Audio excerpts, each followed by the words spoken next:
Good evening friends. मी काही दिवसापूर्वी आपल्याला शब्द दिला होता की मी इंग्रजी स्पोकनच्या दृष्टीने आपल्याला एकूण 45 म्हणजे 45 पॅटर्न शिकवणार. तर आज त्या 45 पॅटर्नपैकी शेवटचे म्हणजे 41 तर 45 म्हणजे असे एकूण 5 पॅटर्न आपल्याला हे शेवटचे शिकवणार आहे, जेणेकरून आपले 45 म्हणजे 45 इंग्लिश स्पोकनच्या दृष्टीने पॅटर्न आज पूर्ण होणार आहेत. 41व्या क्रमांकाचा पॅटर्न आहे गरज नाही. आपल्याला एखाद्या गोष्टीची गरज नसते, एखाद्या वस्तूची गरज नसते किंवा एखादं काम करण्याची गरज नसते. तर अशा प्रकारची वाक्य इंग्रजीमध्ये कशी बोलतात, अतिशय सोप्या भाषेत आपल्याला समजेल या पद्धतीने मी आपणास एक्सप्लेन करणार आहे. पॅटर्न असा आहे, सुरुवातीला तुम्हाला नो नीड म्हणजे गरज नाही. काय होतो? नो नीड म्हणजे गरज नाही. नो नीड त्याच्यानंतर टू वापरायचं आहे आणि त्याच्यानंतर क्रिया घ्यायची आहे. क्रिया म्हणजे काय? क्रियापद घ्यायचं आहे. बघा, पहिलं वाक्य आहे, नो नीड टू वरी, काळजी करण्याची गरज नाही. मी असं म्हणू शकतो, नो नीड टू स्पीक, बोलण्याची गरज नाही. नो नीड टू डान्स, नाचण्याची गरज नाही. नो नीड टू एक्सप्लेन, स्पष्टीकरण देण्याची गरज नाही. No need to go there, तिथं जाण्याची गरज नाही. नो नीड टू कम, येण्याची गरज नाही. नो नीड टू टीच, शिकवण्याची गरज नाही. No need to drink water, पाणी पिण्याची गरज नाही. हजारो वाक्य तुम्ही बनवू शकतात. दुसरं वाक्य आहे, no need to go there, तिथे जाण्याची गरज नाही. मी असं म्हणू शकतो, no need to sit here, येथे बसण्याची गरज नाही. No need to help you, तुला मदत करण्याची गरज नाही.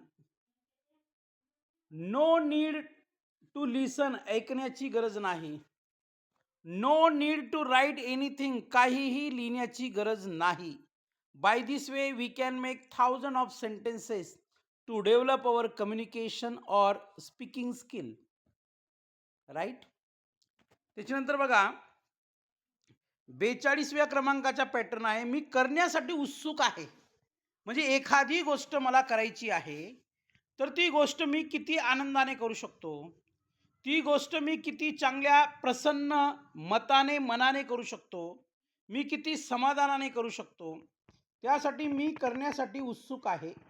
तर याच्यासाठी पॅटर्न आहे, I am looking forward to, त्याच्यानंतर क्रिया घ्यायची म्हणजे क्रियापद घ्यायचं आहे आणि त्या क्रियापदाला आय एन जी प्रत्यय लावायचे आहे. जसं speak, speaking, dance, dancing, come, coming, go, going, read, reading. समजतंय?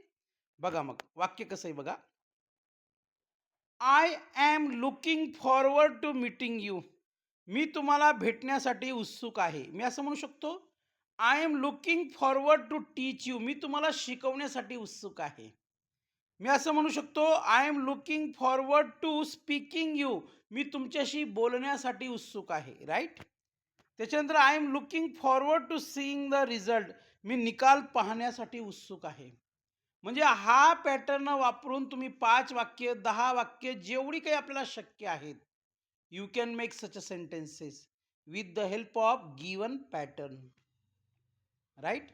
त्याच्यानंतर 43व्या क्रमांकाचा जो पॅटर्न आहे तो बघूया. अतिशय सुंदर पॅटर्न आहेत. माझी खात्री आहे म्हणजे मला विश्वास आहे, असं त्याचा अर्थ आहे.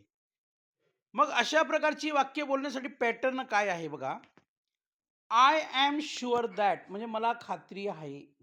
त्याच्यानंतर त्याच्यानंतर योग्य ते वाक्य लिहायचे म्हणून प्लस वाक्य म्हणजे सेंटेन्स लिहायचे. बघा, I am sure that you can do it, मला खात्री आहे तू हे करू शकतोस.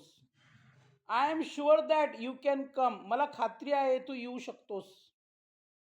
I am sure that you can speak, मला खात्री आहे तू बोलू शकतोस. I am sure that you can drink water, मला खात्री आहे तू पाणी पिऊ शकतोस. अनेक वाक्य मी तुम्हाला बनवून देऊ शकतो. दुसरं वाक्य आहे, I am sure that it will rain, मला खात्री आहे आज पाऊस पडेल, येणार, पावसाचा वर्षाव होणार. त्याच्यानंतर 44 क्रमांकाचा पॅटर्न आहे, हे करणे कठीण आहे. म्हणजे एखादी गोष्ट करणं कठीण आहे. मग हे कसं बोलायचं? सुरुवातीला इट इज घ्यायचं, त्याच्यानंतर हार्ड घ्यायचं, हार्ड म्हणजे कठीण, आणि त्याच्यानंतर टू घ्यायचा आणि त्याच्यानंतर क्रियापद घ्यायचं कोणतंही. बघा वाक्य काय आहे बघू. It is hard to believe, विश्वास ठेवणं कठीण आहे. तुम्ही असं म्हणू शकतात, it is hard to speak, बोलणं कठीण आहे. It is hard to write, लिहिणं कठीण आहे. It is hard to help, मदत करणं कठीण आहे. It is hard to go there, तेथे जाणे कठीण आहे. It is hard to come here, येथे येणे कठीण आहे. त्याच्यानंतर it is hard to explain, समजावून सांगणं कठीण आहे. It is hard to teach, शिकवणं कठीण आहे. It is hard to learn, शिकणं कठीण आहे. किती चांगलं वाटतं बघा. म्हणजे मला असं म्हणायचं आहे, की आपण जास्त इंग्लिश ग्रामरमध्ये, इंग्रजी व्याकरणामध्ये न अडकता, न गुरफटता, with the help of patterns we are able to make several kinds of sentences. अनेक वाक्य आपण बनवू शकतो. But in this world people are there, they are teaching lessons only. They are completing curriculum or syllabus, I can say.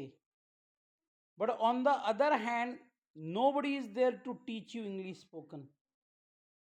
Right?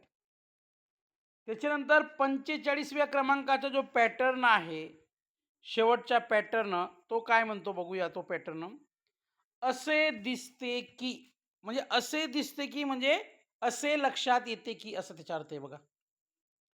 Pattern काय आहे? It seems that आणि त्याच्यानंतर वाक्य. इट सीम्स दॅट त्याच्यानंतर वाक्य कसं आहे बघा. It seems that he is angry, असं दिसतं की तो रागावला आहे. It seems that he is curious, असं दिसतं की तो उत्सुक आहे. मी माझ्या मनाचे वाक्य सांगत आहे आता. It seems that she is beautiful, असं दिसतं की ती सुंदर आहे. It seems that he is handsome, असं दिसतं की तो देखणा आहे. त्याच्यानंतरचे वाक्य काय बघा. It seems that they forgot, असं दिसतं की ते विसरले, म्हणजे एखादी गोष्ट विसरले ते. खाली लिहिलेलं आहे बघा. हे 45 पॅटर्न म्हणजे कोणत्याही बिगिनरसाठी मास्टर की आहेत. बिगिनर म्हणजे काय? जो पहिल्यांदाच इंग्रजी शिकत आहे, जो पहिल्यांदाच इंग्रजी बोलण्याचा प्रयत्न करत आहे.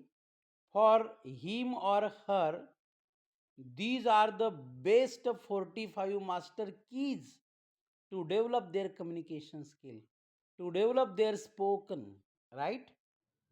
या पलीकडे इंग्रजी भाषेत काही उरतं ते फक्त व्होकॅब्युलरी आणि प्रगत टेन्सेस. म्हणजे हे 45 पॅटर्नचा व्यवस्थित अभ्यास केल्यानंतर नेक्स्ट स्टेप आपल्याला शब्दभरणा वाढवायचा आहे. त्याला व्होकॅब्युलरी म्हणतो. आणि शब्दभरणा वाढवल्यानंतर अजून जर तुम्हाला ॲडव्हान्स लेवलची इंग्लिश बोलायची असेल, तर you must study about tenses, म्हणजे काळांविषयी आपल्याला अभ्यास करणं फार महत्त्वाचे, असं या वाक्याचा आणि सूचनेचा अर्थ आहे. Thank you very much. धन्यवाद.